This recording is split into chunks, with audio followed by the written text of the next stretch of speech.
This is lesson 5 of Makharij and Sifaat series. In lessons from 1 to 4, we've discussed two areas of articulation, al-jawf and the throat. And we learned how to produce each letter coming from the different articulation points in these two areas. If you've missed any of these lessons, make sure to check them out before proceeding with this lesson. In this lesson, we'll start tackling a new area of articulation, which is the tongue. As a matter of fact, the tongue produces the most sounds. In fact, there are 18 letters that are produced from the tongue through 10 different articulation points, or makharij. To study these sounds easily and effectively, the tongue is divided into 4 areas. Each area has one or more articulation points. The 4 areas of the tongue are the deepest part of the tongue, the middle part, the edge of the tongue, and the tip of the tongue. In this lesson, we'll start with the deepest part.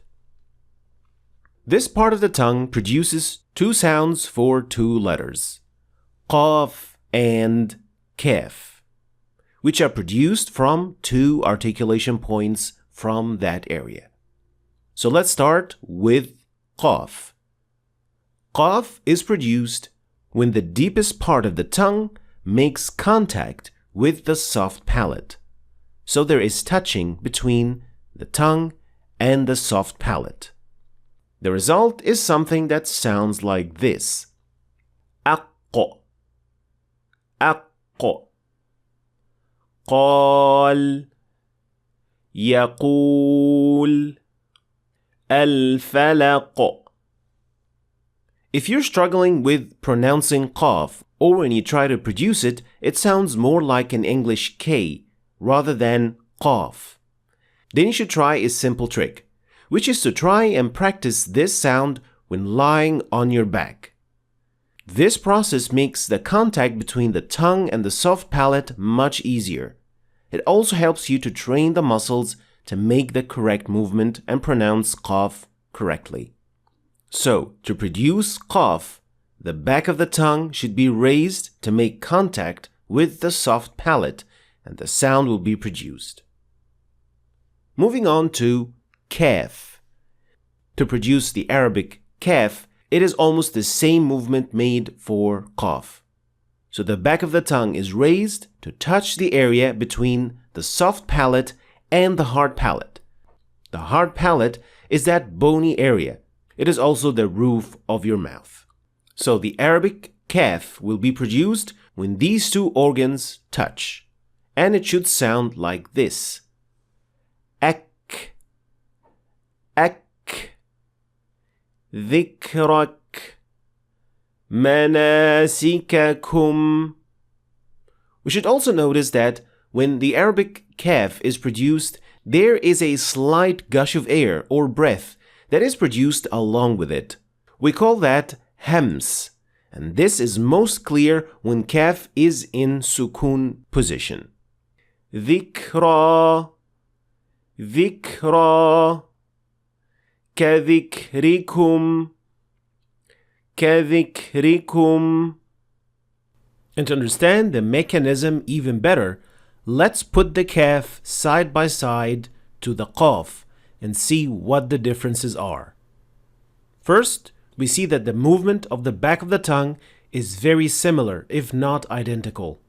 The difference with Qaf is that it is a little bit deeper into the mouth, as it is only touching the soft palate, and the sound is produced at that point.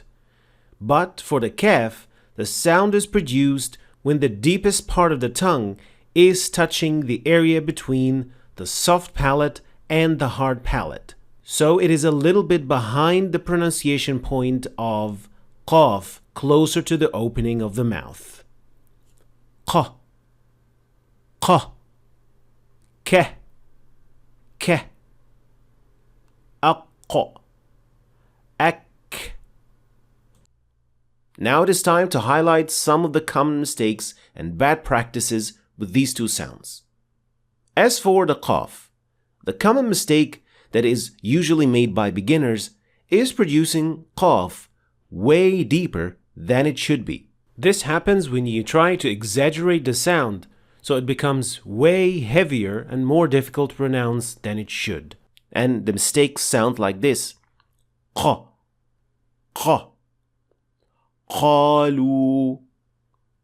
This is also detected when you hear a hint of kha or ghain along with the sound of qaf. Qalu. While the tongue should be touching the soft palate to make it sound like a correct qaf, like this. Qa, qalu. The second mistake is when qaf has sukoon and you don't apply qalqala on it.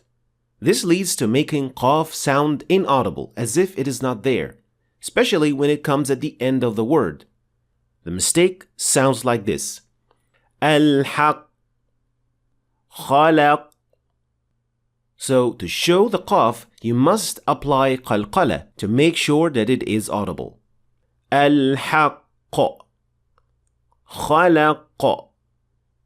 Now moving on to kaf.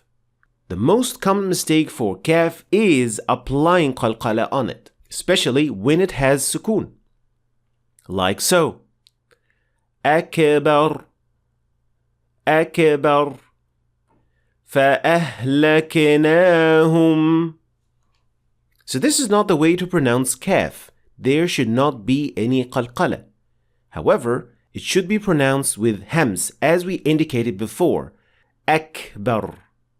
فَأَهْلَكْنَاهُمْ.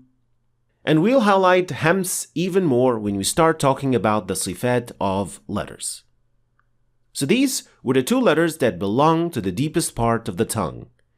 If you have any struggles with these two sounds or the sounds that have already been discussed in previous lessons, let us know about them in the comments so that I can make a lesson tackling these problems if necessary, insha'Allah. Thanks for watching. If you want to start reading and understanding the Quran in Arabic, then you should start your journey right here. And don't forget to check out my latest book, which goes perfectly with this free course. I'll leave the links for all of them in the description, so check them out. Thanks for watching, and I'll see you next time.